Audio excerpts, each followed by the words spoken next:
Hello, hello! Ngayong araw ay syempre alis pala kami ng aking asawa. Magde-date lang naman kami. Oh my God! At ayan na nga ang aking asawa, nasa labas na pala siya. O 'di ba? Kasama yung pangmalakasang na jacket niya. Ewan ko ba, laging naka-jacket? Pag mainit, naka-jacket. Pag malamig naman, walang damit. Ganun. Anyway, aalis na pala kami. Nilak ko lang yung pintuan. Yung mga bata lang ang naiwan sa bahay. At hinihintay lang talaga namin na dumating si Iman galing school bago kami nakaalis. Sakto naman, nakatulog na si Hana. At si Gianna, inaliw lang ni Iman para nga hindi iiyak at sasama. Kasi nga, minsan, pag nakikita niya nakabihis na kami, nauunan na talaga yan sa pintuan at naghahanap na ng sleeper niya kasi nga daw aalis siya. At ayan, nandito na rin pala kami sa may palengke ng Guagua at hinahanap na namin ang aming pupuntahan. At dito lang pala mag-grocery. At ayan, nandito na rin kami. At dito na rin kami naghiwalay ng aking asawa.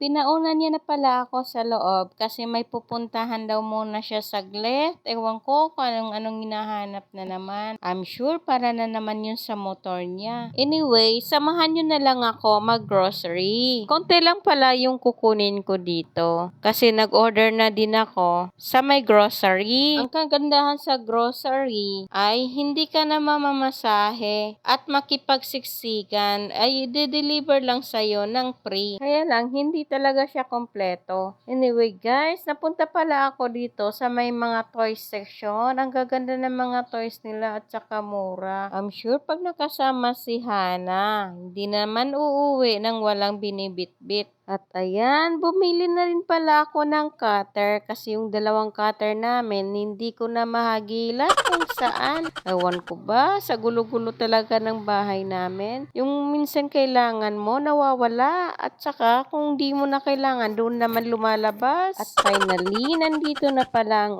aking asawa. Kaya sabi ko sa kanya, isbidyohan niya na lang ako. At namamadali na pala ako sa oras na to kasi nga gabing-gabi na. At kailangan pa namin magluto ng mga kakainin na mga bata. Isang punong cart pala yung nabili ko. Di ko na malayan. Kaya sabi ng asawa ko, mabibit-bit pa ba natin yan? Kasi nga, motor lang din ang ginagamit namin. Kukuha pa sana ako ng mga maraming dilata. Kaya lang sabi ng asawa ko nga, tama na. Kasi nga, hindi na mabibit-bit. May mga grocery din naman malapit sa amin. Kaya lang kasi, hindi din siya talaga kompleto.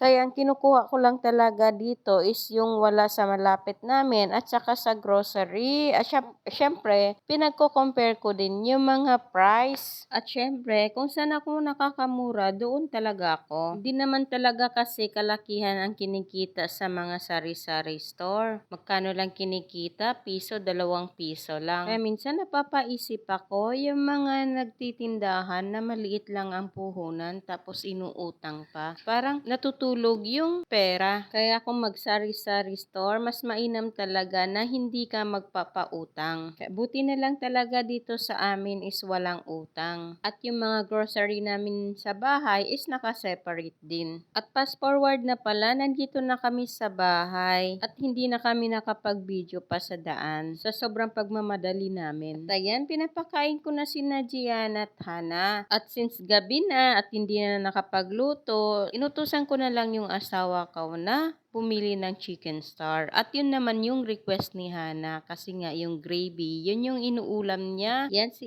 Iman, mukhang masaya na naman. Ganyan talaga yung ginagawa pag sinasaniban. Sumasayaw kahit walang music.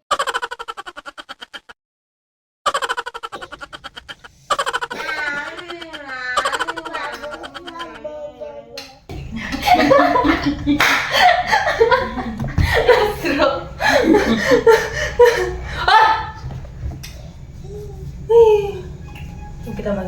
Naku, kain ako sa inang dusa. Ang kain ng dusa, bigla niya ako gulgul. Hindi niya ako basabutanan. Iwan kurot! Iwan kurang. Kurot. Saway to? Love, Jana. Wag love, Gianna.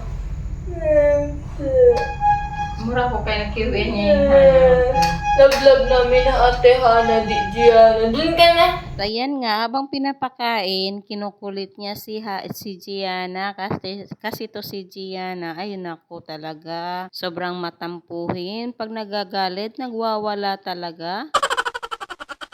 Natutuwa talaga ako tingnan pag nakikita ko silang tatlo na nagkukulitan. At ayan nga, naubos ni Hana yung isang pinggan at I want more daw. Yan talaga si Hana pag gusto niya talaga yung ulam. Parang sila lang ni Iman. At ayan nga, sabi ko kay Iman, hugasan niya na lang si Hana at ako na lang dito sa kwarto na maglilinis nga kasi nga papatulugin na tong dalawa. Hay nako talaga, pag may anak kang maliit, aasahan mo talaga yung linis mo. Linis na bara-bara lang talaga kasi nga kung saan ka, andun din sila.